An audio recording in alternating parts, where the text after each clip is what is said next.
something we've all had since we were kids, something we still have to this day, maybe some good, maybe some bad, and something that we can either just kind of let by the wayside or be super proactive about, intentional. So that's what I want to chat about today. Grab your favorite cup of coffee, tea, whatever you drink, and let's sit down and chat about 7 daily habits that I implement as a homemaker that have changed my life and I believe can be super helpful to you as well. So let's sit down and chat. My goal in sitting down and sharing these is not to make anyone feel guilty. I know that different seasons, different stages, different callings even on our lives. And so I hope that this can just be inspiring to you. These are what have worked well for me and just kind of things I have learned over the past almost 11 years of homemaking now that I would love to just pass on and hopefully encourage someone to do as well. This is barely scraping the surface. This is definitely not an all-encompassing list, but I hope that it can inspire you today. The first one is to make a plan. I find that when I am not super intentional about mapping out my day, I tend to have so much more just quote unquote wasted time spent scrolling on my phone or wondering which project I should start or just kind of mindlessly like dawdling around and get to the end of the day and feeling like I didn't get anything done. So what I try to do is the evening before, you can write it out. I have a planner that I love that I'll sometimes write things out in, but I also love to just kind of think through my day. Like in the morning, I'm gonna get up, this is what I'm gonna make for breakfast for the kids, and then we're gonna have family devotions, and then we'll do school, and then it'll be lunchtime, and then like just kind of mentally go through my entire day as planned. I know things happen and doesn't always go according to plan, but it really helps to just kind of map that out in my head. And that way I always know the day of like, okay, next we'll do this, next we'll do that, because it's all thought out and I know that I have what I need for certain projects. And it really helps me feel so much more accomplished at the end of the day. I'm currently using the Golden Coil planner, which I really, really love. You guys, I'm so old-fashioned, I guess. I do not like to use my phone calendar. In fact, I don't even know how to properly use my phone calendar. I am a pen and paper girl. I want to see it in front of me. I want to be able to pull it out. I want to be able to page through it. This is where I will write down my plan for the day. And it has been so critical in feeling more productive and like I actually got things done at the end of the day. Habit number 2 is to have devotions first thing in the morning. You hear a lot about the topic of tithing and how it's 10% of your money, but I like to also think of it as the first fruits of your time. And I know for some people that's first thing in the morning. Other people might feel super drowsy then and do much better with it a little later in the day once they feel fully awake, whichever works for you, but make sure it's a time that you're alert and undistracted and you can't pour from an empty cup. And so this one is literally life-changing.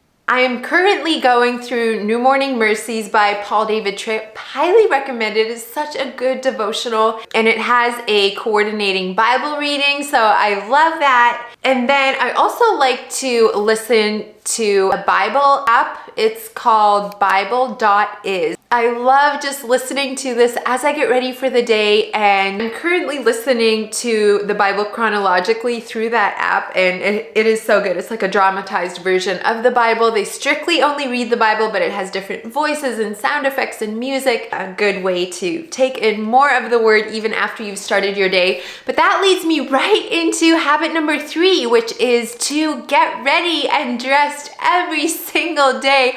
I know kind of the typical mom look is maybe like a top knot, leggings, and an oversized t-shirt, and I actually have a lot to say on this subject. A wife talk video has been in my mind for probably months now. I would really love to dive into some topics that you just don't hear talked about very much, especially in the church. So let me know if that's something that you want to see. But getting ready for the day. So I feel so much more productive when I've taken the time to get ready for the day. I like to just do a really simple, basic makeup look every day, do something to my hair, which, as you know, is normally just like tied back in a bun or a side pony or something, nothing fancy, but just doing a couple little things like putting an actual outfit on, not just sweatpants. It really does something, I think, mentally to you in order that you feel more productive and you're also just ready to leave, like if you need to run to the store or if a friend calls for like a last minute get together or your husband has time for an impromptu lunch date or like all these things, you're ready for whatever's gonna come. And I think of the Bible verse, and I realize this is probably completely taking it out of context, but there's a part of a verse in the Bible that says, get dressed and be ready for action or something like that. I know it's completely out of context, but that's kind of what I think of. Like you're dressed and like ready for whatever the day might throw at you. So highly, highly recommend that. It takes a little bit of time getting used to it. 10 minutes really is all you need, and it makes such a difference for the whole rest of the day. Next up is to stay hydrated. And yes, my sisters are probably laughing right now. I have a bit of a reputation of being an elephant. Is it an elephant that drinks a lot? I always forget if it's an elephant or a giraffe. Anyway, your body can fight off infection so much easier when you're well hydrated. It really helps with mental clarity. Your skin stays clear. It can help with weight loss and actually telling the difference of whether you're hungry or just thirsty. And so I recommend just getting a water bottle. This one is super cheap off of Amazon. It's the Simple Modern brand. I can try to link it below, but just take it with you. Make sure it's not too big. I had a giant one for a while. I think it was like a full gallon or something of water, and found that it was just so heavy and bulky that it was really hard. I mean, it was like a workout, a bonus workout wherever you went. But as a mom of 4, it was not very practical. So get one that you can handle, and one that you can take with you easily, that you can stick in your diaper bag, that will fit in the cup holder of your car, and just sip through the day. At first, you might have to be mindful of it, of, okay, I should take a sip of water. I've even seen the water bottles that have like the timestamps on them. You could try that to start with, but I promise after a while of being really consistent with water, you will crave it. So highly recommend stay hydrated. My doctor could go on a whole spiel about all the benefits of it, and just what he's taught me. Let me just say, stay hydrated. Habit number 5 are we at, is actually a big tip on staying organized and cleaned in your home. I know that as homemakers, we do a whole lot of cleaning and a whole lot of cooking and a whole lot of organizing and all the things. And sometimes it can just feel overwhelming. We do have a specific day of the week set aside where we try to do more of a deeper clean, but you have to stay on top of it throughout the week as well if it's not gonna feel like complete and utter chaos. So one way that I do that is never leave a room empty-handed. It makes it feel so much less overwhelming at the end of the day when you do like a final little clean of the day, and just helps things stay more organized. So it can be anything. Like I see a used cup sitting on the desk. Whenever I leave the office, I pick that up and carry it with me. Or there's toys on the floor in the living room, so I'm leaving the living room and I'm just taking that with me. So basically, I'm just never walking anywhere empty-handed. If I'm going upstairs, I'll quick glance around and see if there's anything that needs to be taken upstairs, or vice versa. I'm going downstairs, so is there anything up here that should be taken downstairs?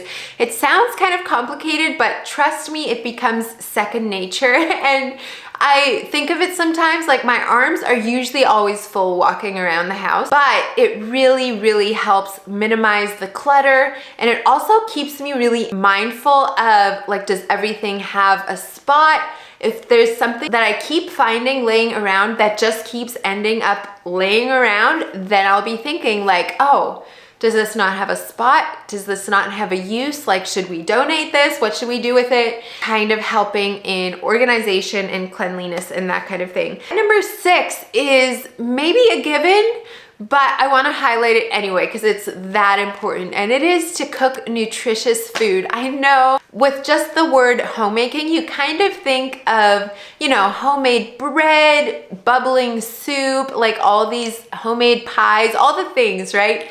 But I think there's something to be said about good homemade nutrient-dense food. I heard a quote that said, "Let's build wellness instead of treating disease." And that's exactly what I'm talking about. I find it personally so fascinating to learn about all of these different foods and how they affect your body negatively or positively. But I think as homemakers, one of the biggest gifts we can give our families is nutrient-rich foods. Honestly, it is such a game changer, and I'm speaking from experience here. What you eat obviously fuels your body and will make such a difference on how you then feel, as well as your kids. What we feed our kids when they're little can have a big impact on the foods that they crave as they get older, or even the foods that they will in turn create for their families when they're older. And so I feel like in a way, food can be a legacy. I think sometimes we don't think of enough how even what we cook will have effects on generations to come. Now, having said all that, I'm not endorsing stressing out over food, overcomplicating it, all that. I'm a big believer in quick and easy meals. Just be mindful of what you're putting into them. Take just one tip away from this habit. Just start reading labels, and if you don't know what something means, then look it up. That will tell you a lot. Habit number 7 is to stay active. Workout routines and programs and calendars and all that is really good, but also, like, if that stresses you out, just make sure you stay active. Like, do a lot of walking, park far away from the store so you can walk in, jog on the spot while you're folding laundry, or do squats while you're brushing your teeth. It doesn't have to be complicated, and you don't have to call it a workout program. Just stay active. Now, that is technically 7, isn't it? But I have 2 more, so let me just be quick. I'm not sure how we're doing on time. I think we're still pretty good, so let me quickly do these. A habit that kind of rounds out the day: clean the house before bed, and especially the kitchen. The kitchen is the heart of the home, if you ask me, and it's where you're gonna come down first thing in the morning, where your family will gather, where you will be cooking food, and just kind of where life starts in the kitchen, right?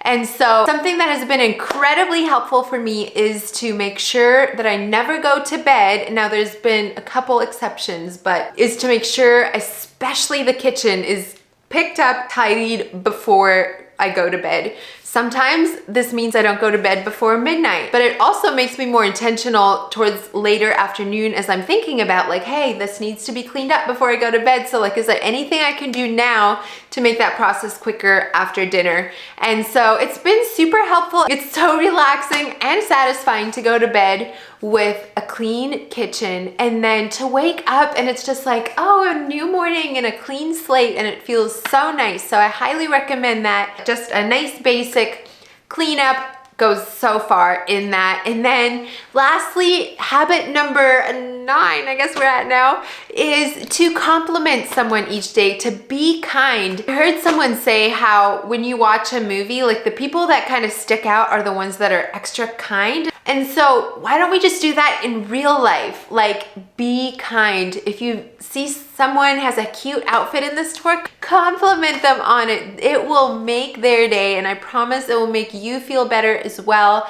You never know what someone else might be going through, and your little deed of kindness could really go so far. So let's start a trend of being extra kind, shall we? That wraps up my 7, which turned into 9 daily homemaking habits that have changed my life, and I hope you found them helpful as well. Let me know in the comments below what one of your favorite habits is right now. Thank you so much for being here, and I'll look forward to seeing you next time.